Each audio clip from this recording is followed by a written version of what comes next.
So we finished adding and manipulating what we've got in our database, and so let's take a look at the history. So a chance to be able to look at history of what we've got in there. We've got our song history and our artist history. So we're going to have a look at our song history. And you remember we saw some history for Basement Jaxx, didn't we? So we could select artist history and do a little search here. You can add when it starts and when it ends. Let's just expand that out there. So our start date is the 20th of February and our end date is the 7th of May. And so you can see here that Basement Jaxx, the artist, so these could be different songs by the same artist. There's been one played there, one play there. It's all one play in each hour. If there were multiple plays, then this number would show you the number of songs. You can double click on that and that will take you to the log. So you can see here, it got quite a few plays on this Monday, quite a few plays on that Monday.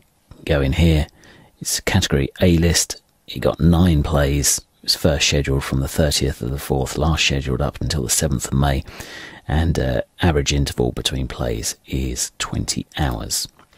And then here you go, you can see all the details of all the different tracks. This was just one play here, and the time that they were scheduled in the log. So that's the artist history. We could go into title history, and it was song title history, and it was called Oh My Gosh. So we could just type in O, and then brings all of that up for us as well. So that's song title history. You can do song and artist history. We can bring up our Black Horse and the Cherry Tree, and that shows the number of plays here again. And so that's our history, number of hours.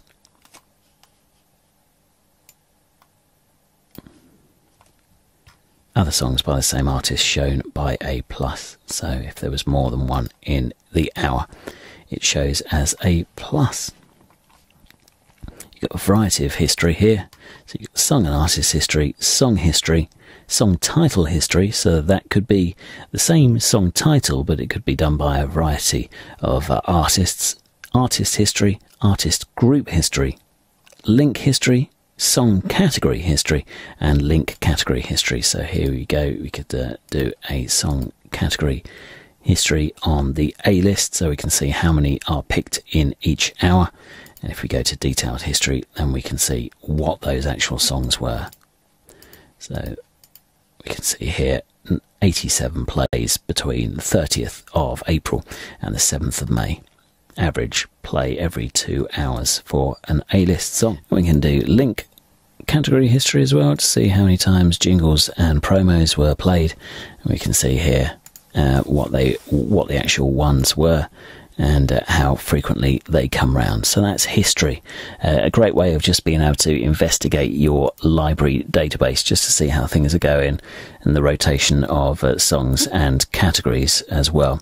It's very useful to be able to see. So history, and basically you've got song history and artist history. Brings up the same window but pre-selects a history type for you. That's the difference between those two.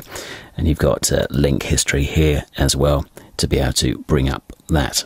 And like I said, if you did a search for a link, you can highlight it and you can do right click and edit item, and you can see the history down here in the history tab, so we can see when that particular promo was played. We can actually click on more history, brings up our history list, and we can see the exact times in the hour that it was played out as well. So that is a way of being able to dig into songs just through that, just by bringing up their card. History, more history, brings up our full history window that we've already investigated before.